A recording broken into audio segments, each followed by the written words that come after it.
kelompok itu yaitu membentuk atau membantu permasalahan yang lagi kita rasakan dan memecahkan permasalahan itu di dalam kelompok juga. Jadi latar belakang dari konseling kelompok ini juga berpengaruh untuk kita, karena kita merasa jauh lebih tenang atau jauh lebih lega ketika permasalahan di antara kelompok ini bisa kita selesaikan. Nah, di sini di konseling kelompok ini ada beberapa ajas, yaitu ajas kesukarelaan. Jadi teman-teman sekalian sukarela menceritakan permasalahan apapun yang lagi dialami. Yang kedua yaitu ajas kerahasiaan. Jadi di sini kita rahasia untuk menutupi permasalahan satu sama lain. Jadi kalau bisa, karena punya ajas kerahasiaan ini, kita tidak membongkar permasalahan yang lagi dialami oleh teman-teman sekalian. Yaitu ajas kesukarelaan. Jadi teman-teman sekalian sukarela menceritakan permasalahan yang lagi dialami tanpa adanya rasa takutnya, yaitu ajas keterbukaan. Jadi teman-teman terbuka terhadap permasalahan yang lagi dialami. Ajas kenormatifan. Jadi teman-teman melakukan atau menyelesaikan permasalahan itu menurut norma-norma yang berlaku. Sebelum kita melakukan di pelayanan konseling kelompok, kira-kira teman-teman sudah bersedia? Di sini semuanya udah pada kenal? Kenal. Terus, nah dari semua yang sudah kakak jelaskan ini, kita masuklah kepada layanan konseling kelompok ini. Nah, kira-kira teman-teman sekalian, siapa sih yang ingin menceritakan permasalahannya lebih dahulu? Bisa silakan? Oke. Saya Muhammad Adrian Budiano. Siapa? Adrian. Oke, Adrian. Saya punya masalah di kehidupan sosial karena saya itu kurang bisa beradaptasi di keramaian. Gara-gara pas SMP saya agak sedikit trauma karena sering diketahuan sekelas gitu kak. Sebenarnya pengen berubah sih, masih SMA pengen punya banyak teman, tapi masih susah membuka diri gitu loh. Banyak orang yang pengen ngajak saya kenalan gitu, tapi saya tolak. Padahal dalam hati saya tuh pengen juga punya teman yang benar-benar dekat, bisa diajak tukar pikiran ataupun sekedar pergi ke kantin bareng gitu kak. Jadi masalah saya ini kehidupan sosial gitu sih. Oke, nah dari permasalahan yang Adrian alami ini, kira-kira teman-teman ada nggak tanya jawab terhadap Adrian? Kenapa sih sebenarnya dia ngerasa kayak minder untuk berteman gitu? Ada yang ingin ditanyakan kepada Adrian?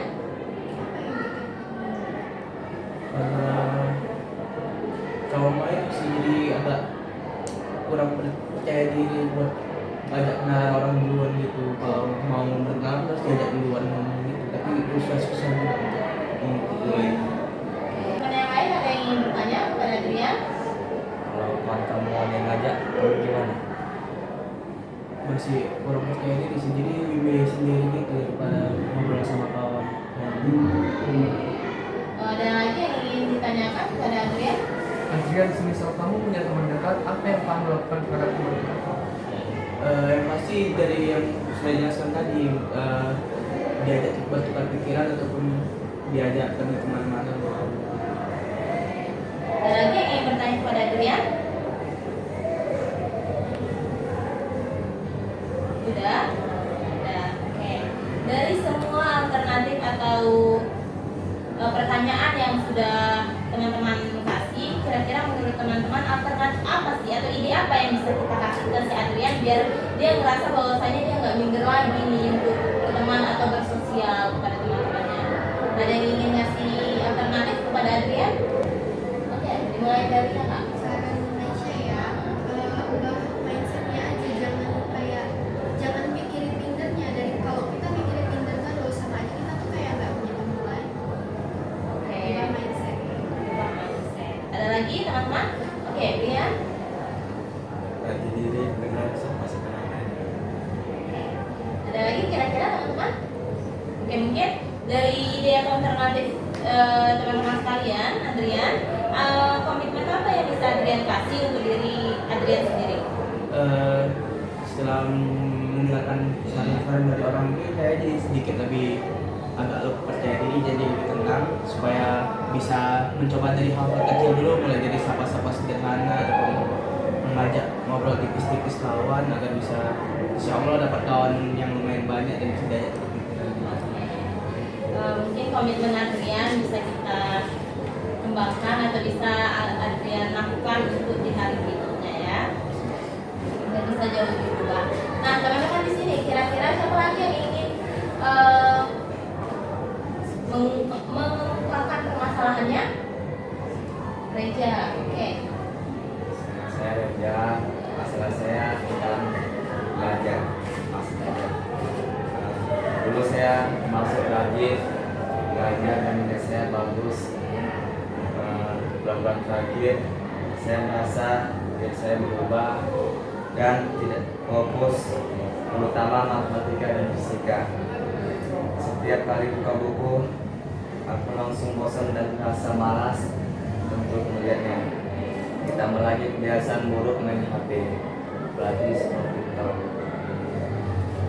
Lalu mama saya sempat nanya, kamu kenapa berubah? Lalu saya menjawab, tidak tahu apa saya. Dan ujian pun akan diterima, saya tidak tahu apa saya mau jawab. Dari permasalahan yang udah teman-teman dengar, yang dirasakan oleh Reja, tanya jawab apa yang bisa teman-teman kasih? Kenapa sih dia mengalami permasalahan itu? Oke, Ria. Saya biasanya belajar di kamar mengganggu main. Ada lagi yang Ria? Reja, kamu lebih paham misalnya diajak sama orang lain atau lebih suka belajar tapi otodidak atau secara mandiri gitu? Lebih baik diajar orang lain. Ada lagi yang ingin bertanya? Oke, Nesya. Aku sering insecure nggak ya? Oke. Ada yang ingin? Oke.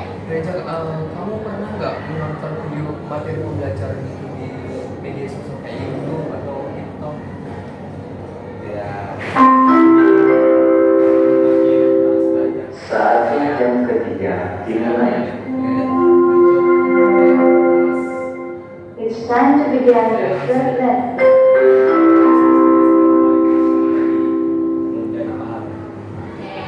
Nah, dari tanya jawab yang sudah teman-teman kasih ke Reja ini, menurut teman-teman ide atau alternatif apa yang bisa kita kasih untuk permasalahan si Reja tersebut? Ada yang ingin berpendapat? Oke, Adrian. Saran saya coba kamu ubah sedikit dari kecil-kecil aja dulu, jangan langsung ngepush nilai banget. Coba ubah kebiasaan untuk mengurangi HP sedikit, kurang-kurangin 1 jam per hari, lama mungkin bisa berubah jadi lebih baik. Oke. Ada yang lain? Ya, Rian. Atur waktu belajar 5-40 menit. Oke, jadi bisa atur waktu untuk memulai pembelajaran itu mulai dari 45 menit mungkin maksimal gitu. Jadi waktunya nggak terfokuskan ke HP. Ada lagi yang mau ngasih alternatif atau ide? Oke, nggak ada. Dari alternatif teman-teman nih, kira-kira komitmen apa yang bisa Reja kasih untuk diri Reja sendiri biar bisa jauh lebih baik dari sebelumnya? Saya akan pakai HP dan belajar fokus sekitar 30 menit setiap Oke, hari. oke. Semoga komitmen yang bisa Reja kasih bisa Reja terapkan juga ya. Dan terus kira-kira ada lagi yang ingin mengungkapkan permasalahannya? Oke, Brian.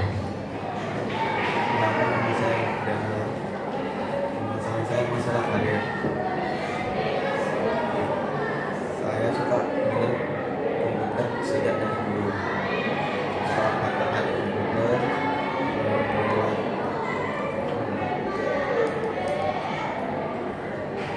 model aplikasi, kemudian begitu saya ikut main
coba kamu gitu kayak berbicara pelan-pelan atau sama orang tua kamu agar kamu bisa diterima kerja atau orang tua kamu mengizinkan kamu kerja.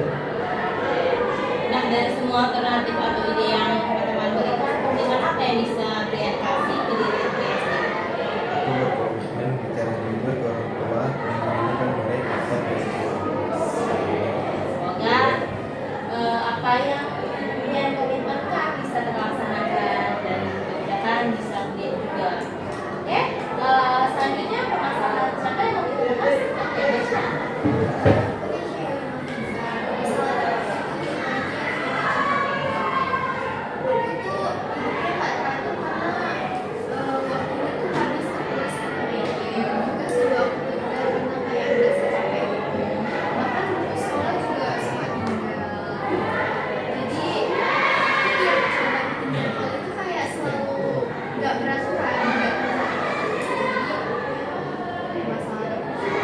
Oke, dari permasalahan si Nesya nih, kira-kira tanya jawab apa yang mau Brian kasih dari permasalahannya? Kamu biasa tidur jam berapa? Biasanya aku tidur jam 1 atau jam 2. Ada lagi yang mau ditanya? Nisha, kamu mulai main game tuh sejak kapan? Dan biasanya kamu main HP itu main game atau bermain HP itu berapa jam sehari? Aku main game itu dari SMP. Aku main game itu kadang bisa sampai 4 jam atau bisa sampai 8 jam. Ya, Desya.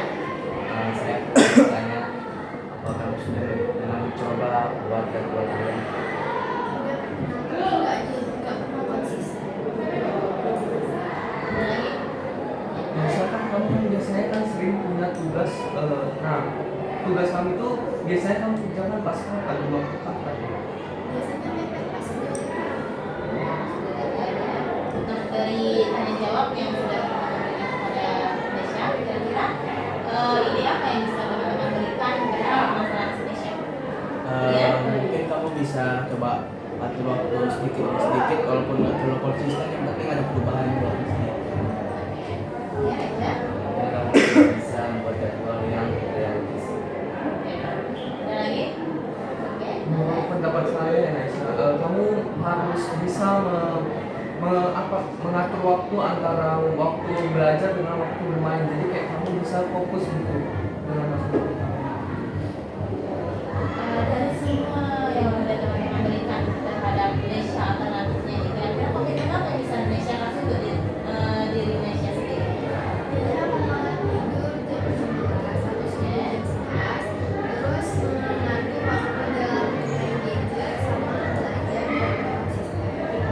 Semoga komitmen yang bisa Desya berikan bisa bermanfaat untuk diri sendiri ya. Nah, kira-kira ada yang ingin menyelesaikan permasalahannya lagi? Oke, Ale. Saya masih ingin menceritakan masalah pribadi saya. Masalah pribadi saya tuh saya kayak merasa saat ini kayak merasa kurang berharga gitu. Contohnya kayak saya masalah prestasi gitu. Kayak di waktu SMP kan saya pernah mendapatkan ranking di mungkin tidak harapan orang tua, kayak contohnya tidak masuk sekolah besar. Nah, orang tua saya ini kayak membanding-bandingkan saya gitu nih sama tetangga ataupun anaknya temannya mama saya. Nah, mama saya bilang gitu. Mama saya bilang gini, kamu mas kok nggak bisa ngejar nilai kamu? Lihat itu anak tetangga aja bisa masuk ke 5 besar, masa kamu nggak bisa? Jadi kayak saya kurang berharga gitu mas. Terus saya kayak malu gitu ya sebenarnya nggak bisa membanggakan kedua orang tua. Dari permasalahan yang kita dengar nih dari si Ale, kira-kira tanya jawab apa yang bisa teman-teman tanya kepada si Ale? Yang kira-kira teman-teman siapa yang bisa tanya jawab pada Reja? Adrian? Bagaimana perasaanmu jika kamu dibanding-bandingkan oleh tetanggamu? Mungkin perasaannya mungkin sakit gitu karena kan kita kan kayak dibanding-bandingkan gitu sama anaknya, seolah-olah anaknya lebih pintar daripada anaknya mama saya gitu. Siapa lagi? Oke, Adrian? Oke. Kapan kamu seperti ini?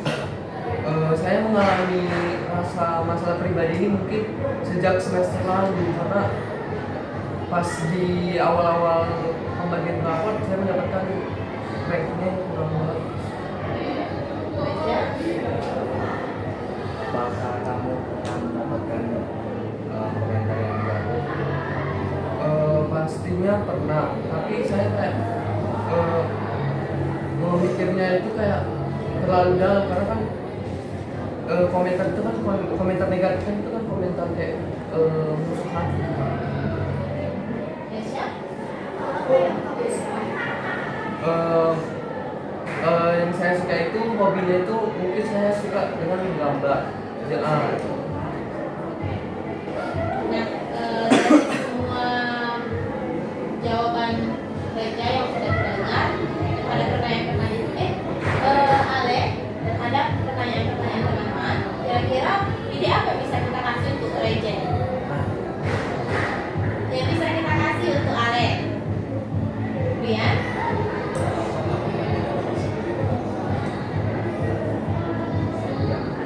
Oke, Reja? Ceritalah dengan sahabat kita. Mesya? Fokus sama hal yang Alex senangi dan sukai. Oke. Rian? Mungkin kamu bisa coba perlahan membuktikan ke orang tua kamu bahwa kamu itu lebih pantas daripada anak tetangganya itu dengan cara memberikan nilai tulis dan nilai. Oke, dari semua teman-teman nih, kira-kira komitmen apa yang bisa Ale kasih untuk diri Ale sendiri? mungkin nih komitmen yang bisa saya sampaikan dari masalah pribadi saya itu, mungkin saya bisa kan hobi saya tadi menggambar gitu. Mungkin saya bisa lebih meningkatkan menggambar saya dan lebih percaya diri terhadap perbandingan yang dilakukan oleh tetangga saya. Oke, semoga komitmen-komitmen Reja bisa Reja terapkan, Ale terapkan di hari berikutnya ya. Oke, saya rasa layanan kita sudah berakhir karena semua yang dapatkan bahwasanya kalian sudah melakukan permasalahan-permasalahan dan mengungkapkan permasalahan-permasalahan kalian. Dirasa waktunya sudah berakhir juga. Seperti kontrak layanan pada sebelumnya, bahwasanya layanan ini kita lakukan selama 40 menit. Nah, sebelum kita menuju layanan ini, kira-kira perasaan apa yang teman-teman rasakan setelah melakukan layanan ini?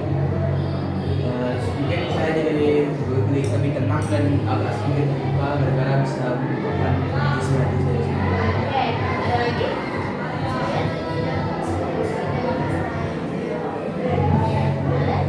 Mungkin nih setelah menceritakan masalah pribadi saya kepada teman-teman komponis, mungkin perasaan saya lebih lega atau rileks karena saya bisa menceritakannya, tidak menyimpan masalah itu sendiri. Oke. Nah, oke, ya. Saya merasa lebih tenang karena sudah tahu solusinya bagaimana. Oke. Oke. Dari semua pesan dan pesan teman-teman nih, mungkin di sini saya mengucapkan terima kasih kepada kalian karena sudah sukarela melakukan layanan konseling kelompok ini. Jadi untuk itu sebelum kita menutup pelayanan konseling kelompok ini, ada baiknya kita mengisi BMP 3 ya teman-teman. Jadi BMP 3 ini dilakukan setiap kita melakukan layanan. Bisa diisi.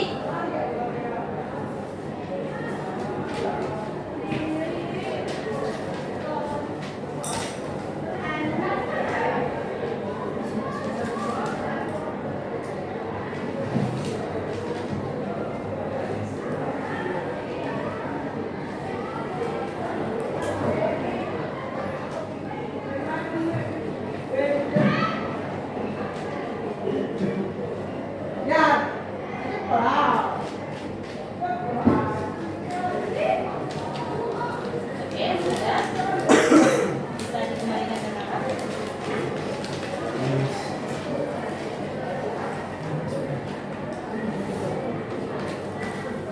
Oke, dari semua isi BMB kalian sudah menunjukkan bahwasanya semua terbantu dalam layanan konseling kelompok ini. Nah, sebelum kita mengakhirinya, baiknya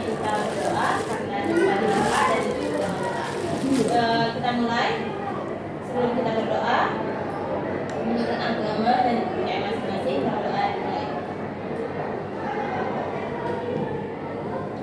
Oke, berdoa selesai. Di sini kita ingin bernyanyi. Sebelum kita mengakhirinya, kira-kira teman-teman ada yang bisa lagu Laskar Pelangi? Bisa? Teman-teman. Refnya aja. Oke, kita mulai ya. 1, 2, 3. Laskar Pelangi takkan terikat waktu, bebaskan mimpimu di angkasa, warnai bintang di jiwa. Menarilah dan terus tertawa, walau dunia tak seindah surga. Bersyukurlah pada yang kuasa, cinta kita di dunia selamanya. Oke, terima kasih teman-teman sekalian. Saya tepuk tangan untuk diri